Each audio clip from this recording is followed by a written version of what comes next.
Hello, everyone, and welcome to this month's episode of Fraud Talk. I am Mandy Moody, the Communications Manager here at the Association of Certified Fraud Examiners, and I am joined today via Zoom, even though we are actually both in the office, by Mason Wilder. Hello, Mason. Hello there. My name is Mason Wilder. I'm a Senior Research Specialist for the Association of Certified Fraud Examiners, also here in Austin, Texas with Mandy. And we're going to dig into Operation Trojan Shield, also called the sting of the century. Do you think that's fair, Mason? It's catchy, and it was quite the law enforcement operation. It's pretty much a dream operation for a law enforcement agent. Yeah, that's true. And there's some fraud connections here that we'll get to, but let's just start at the beginning. So, beginning of June, right, news breaks about 800 people being arrested in this huge law enforcement operation. And this is global, right? This was a joint effort, I think started in 2019 by the Australian Federal Police and the FBI. Am I correct? Yeah, it was definitely a collaborative effort. The two main law enforcement agencies were the FBI and the Australian Federal Police. So news broke, I've got it here, June 8th. So what exactly happened? What did they announce to the world that had happened? So when it went big, that was the result of a worldwide 2-day takedown of all these people that had been using these encrypted communication devices. And it was 500 arrests across about 15 countries that took place over 2 days. There had been arrests previously associated with this investigation as they were carrying out the investigation. The event that really kicked it all off was the FBI busting a different encrypted communications network. As they were carrying out enforcement efforts there, they came across a confidential human source who had been selling these devices. And he told them he was involved with working on a next generation device and basically offered his services as an informant to work with the FBI to develop these devices, and he would sell them to criminal organizations worldwide using his already established contact list. So hold on, I'm going to stop you right there. Explain, just for everybody listening, what an encrypted device is. So there's a great deal of demand within criminal organizations and just, worldwide organized crime for devices that are safe to use without fearing that law enforcement is going to be eavesdropping and spying on you. There have been several companies that have either modified existing smartphones or developed their own hardware that run encrypted communications networks that work like either email or chat and messaging platforms.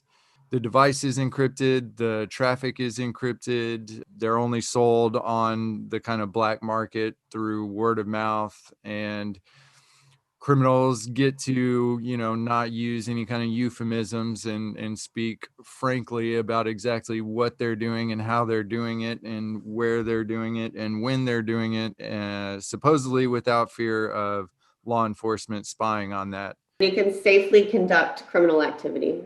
Yeah, theoretically, and I mean that's the sell for the organized criminals, but this was not the case with this one. The FBI basically created their own platform and got this guy to help distribute the devices.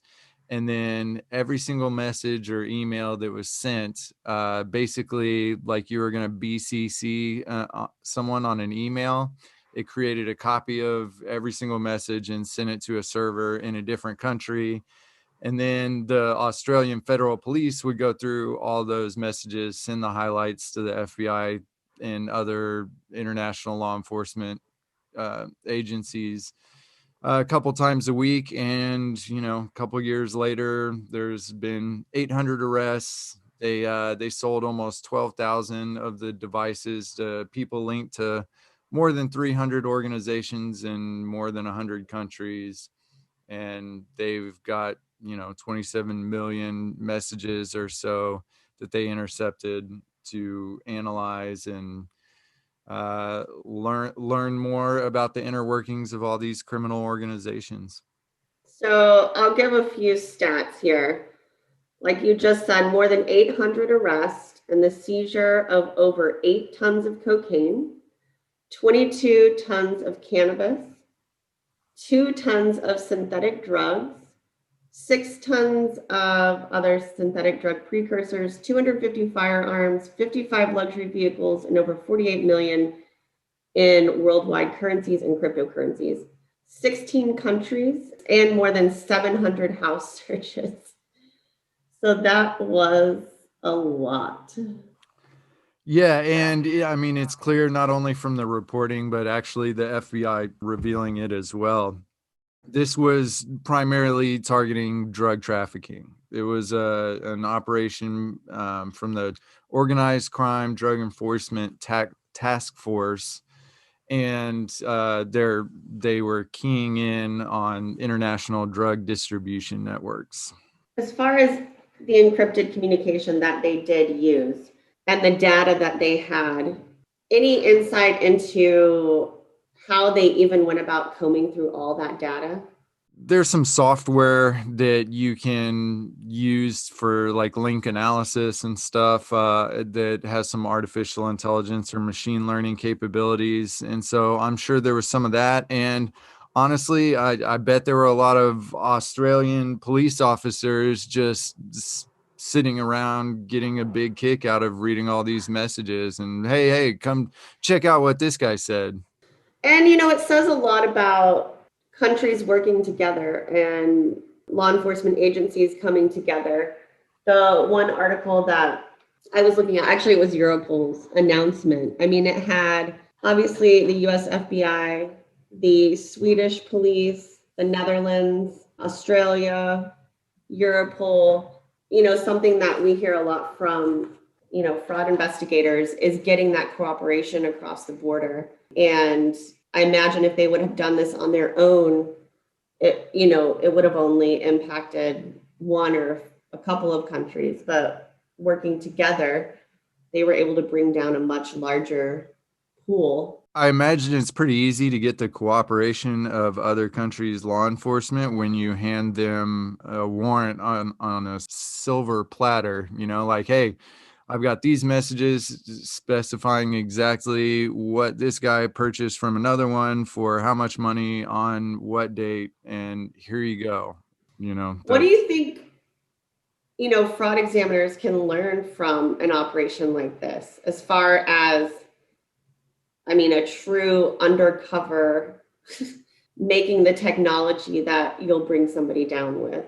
It's tough for me to imagine a kind of scenario in which fraud examiners would be able to provide some kind of technological tool that they could then use to surreptitiously find out everything that another fraudster was doing. But hopefully there will be some impact to kind of facilitators of fraud, like the money launderers. One thing that I'm sure the law enforcement agencies are going to be sharing are some people that were specified in the communications or referred to, like criminals saying, hey, this guy can help you clean your money. And, here's his contact info, reach out to him. Or, discussing different methods of money laundering or jurisdictions where it's easier to launder money.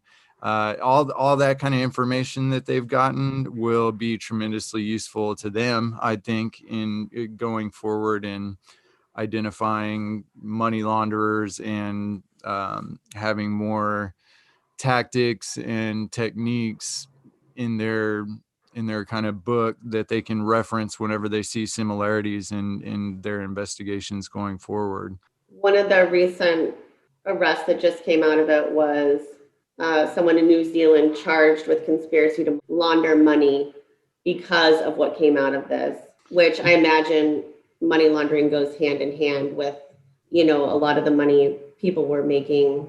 Oh yeah, that's why I'm sure there were a ton of either tips or referrals amongst criminals on this network of like, here's what you do with your money, or talk to this guy, he'll help you out. But it'll be interesting. Not that we'll necessarily see how they handle all that information or that they'll reveal it, but I wouldn't be surprised if some of those facilitators, some of those, like the Panama Papers kind of lawyers, people that just have a whole business model on helping others move money internationally and avoid taxes or, potentially launder money. Wouldn't be surprised if they get targeted to reveal who all their clients are. Yeah. For more drug dealers, I think the law enforcement is probably a little more interested in the organized criminals than the money launderers. And so we might not see like a cascade of money launderers getting arrested. But that doesn't mean that law enforcement in those countries won't be reaching out to them to get a hold of their black books. Do you think this is a deterrent for criminals in the future to think twice that someone might be listening in? Or do you think? Yeah, absolutely. And there was a similar operation, a very similar operation that was announced last summer. I think I wrote something about it in the Fraud Examiner, but it was targeting a platform called Encrochat, and it was all European. It was mainly like France and Dutch authorities that spearheaded that one, and it was very similar, several hundred arrests, and it was proprietary technology. The app was called Encrochat, and I think the devices were just called Encrochat devices. But yeah, between that one, I think there was one other platform that got dismantled. I don't think it had been infiltrated to the extent that these two had. But so yeah, there's a big demand for these devices, but surely after these 3 operations in, just over a year, organized criminals are going to think twice about whether or not any device is truly safe or they can really communicate freely on any of these things. So what do you think? Any predictions for how they would communicate? Just back to using the more common devices or regular off the shelf phones, but just using more code language and trying to, I don't know, talk about specifics only in person. But yeah, I don't know. You can't really hide, I guess, would be the big takeaway from these guys. And certainly if I was a member of an organized criminal or a criminal organization, I am definitely not believing anybody that tries to sell me a black market encrypted phone. So, when I read stuff like this, and even the EncroChat article that you wrote a while back, and, what's your go-to for learning more about the technology that is already here, and even it changes every day, right? So how do you stay on top of it? And how do you know what even to look for?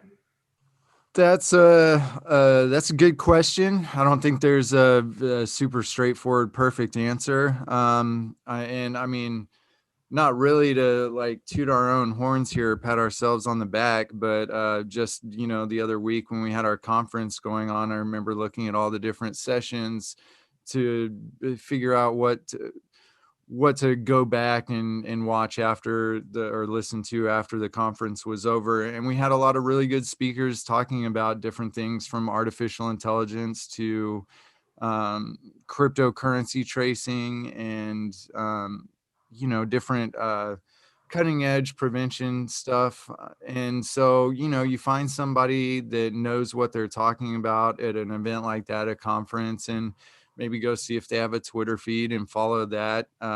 See if they write articles for a particular publication, or just do some searching on those different technologies. And anytime you find like a publication that you got a lot of value out of a story they ran or something, maybe follow them or go check them out more regularly, subscribe to newsletters or things like that, so that you are regularly getting new information that's about different technologies and their implications or ways to leverage those technologies. And just, when you're having your cup of coffee in the morning, just kind of go through your inbox for newsletters or news alerts, and just make sure you're exercising your brain muscle and staying up to date on stuff. Yeah, so when I started working here 11 years ago, I set up a Google alert for fraud, and I still do it to this day. And so I really do comb through every alert about fraud, because I needed to learn and understand it. And I think that's something a lot of people have done too, is with different technologies or artificial intelligence, or, those different buzzwords that you can get the latest news on. And I know you have a very meticulous way that you kind of organize the stories that you see. Yeah, I do all kinds of dumb stuff. A lot of it is redundant, and not all. I just try a bunch of different things. I've got like 10 million bookmarks in my browser. I've got a free database through Zotero where I plug in a bunch of articles and tag them with just whatever kind of stuff I can think of as I'm reading through it, so that I can go back and reference that stuff. I've got those news alerts. I use RSS feeds. I have like an RSS feed reader.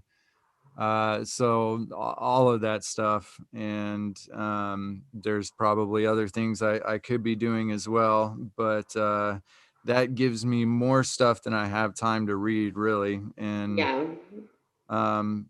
so, but there are anytime somebody, like, I really get the sense that they definitely know what they are talking about and explain things well.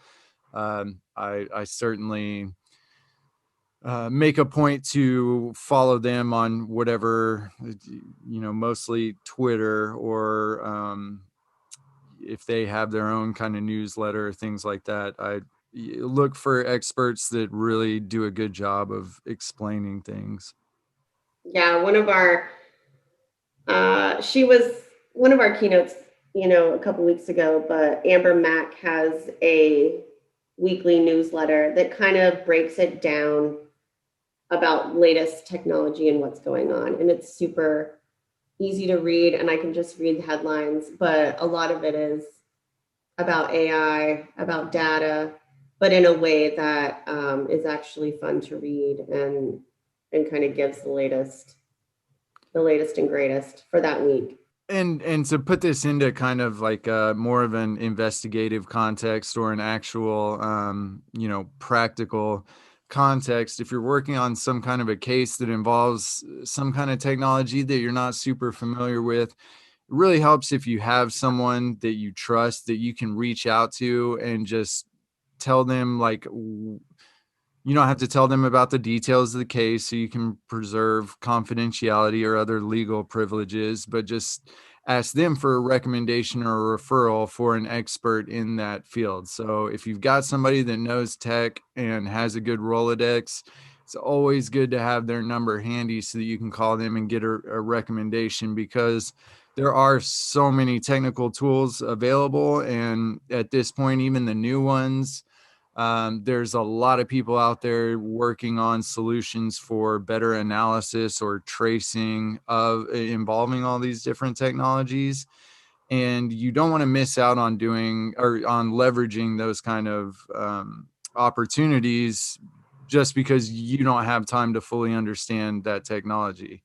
If there are distinct points, I guess, in any kind of investigation involving a technology where it becomes imperative to involve an outside expert, somebody that really knows what they're doing, rather than you trying to figure it out in the course of an investigation. Just, like if you notice a suspect is converting fiat currency into cryptocurrency, and they've got cryptocurrency, but you don't really know how to begin to trace it, like that's when maybe call somebody that specializes in tracing that cryptocurrency, so that you can really have a good chance of getting to the bottom of that instead of trying to do it yourself. Or digital forensics is another one. Like if you think somebody's using their work phone for nefarious purposes, don't try and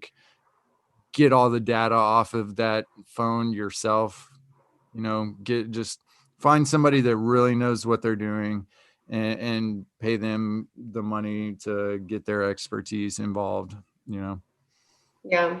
Well, and this kind of ties in nicely to the Operation Trojan Shield is, don't be afraid to think outside the box. I mean, what the FBI did and the Australian police, they didn't just learn technology or learn encrypted communications and try and piggyback on something. They actually created their own, and I'm sure that was out of a lot of people's comfort zones. And to even,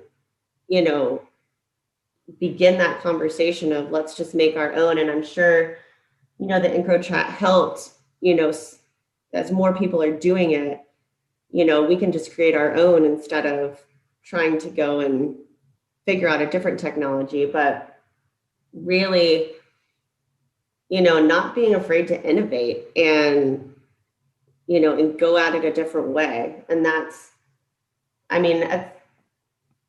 I just thought that was really impressive, because you always think, we go to so many different conferences and attend so many different sessions that tell us we're, so far behind the criminals, right? Like we're trying to keep up. And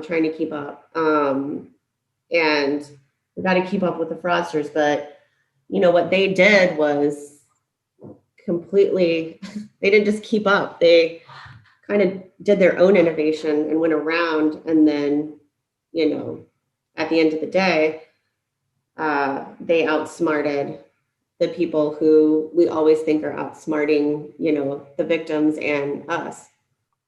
Yeah, they caught up and got one step ahead, I think. Yeah, which is such a happy ending for us, right? Because usually we're talking about the fraud that did happen and how we missed it and what did we miss. But this is a proactive story.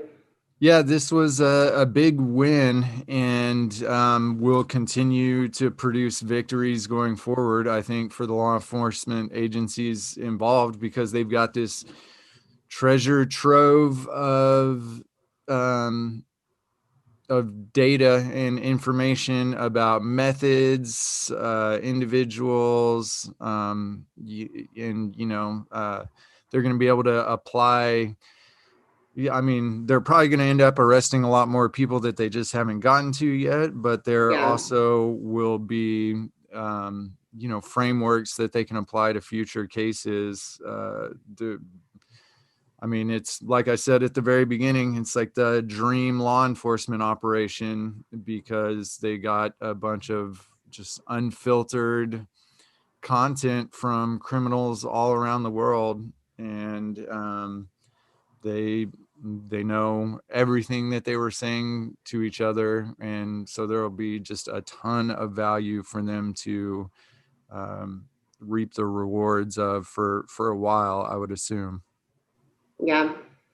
Well, thank you for sitting down and talking about it. We wanted to talk about this. I know there's a very small fraud tie-in, and it's a lot of drug trafficking and drug sales. But I think you're right. We'll continue to see money laundering come out of this, just like with the Panama and Paradise Papers. They've got a lot to go through.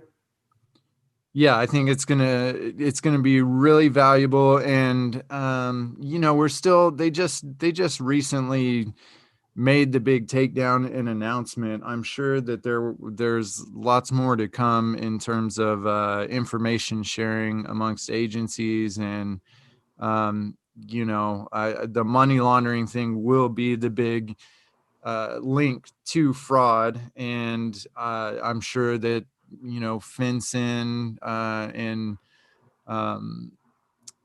some of the other international or national intelligence units or financial intelligence units will get some really good information out of this about like very specific money laundering patterns that they can look for, and hopefully they arrest more money launderers and those kind of facilitators of fraud, so that it makes it harder for people to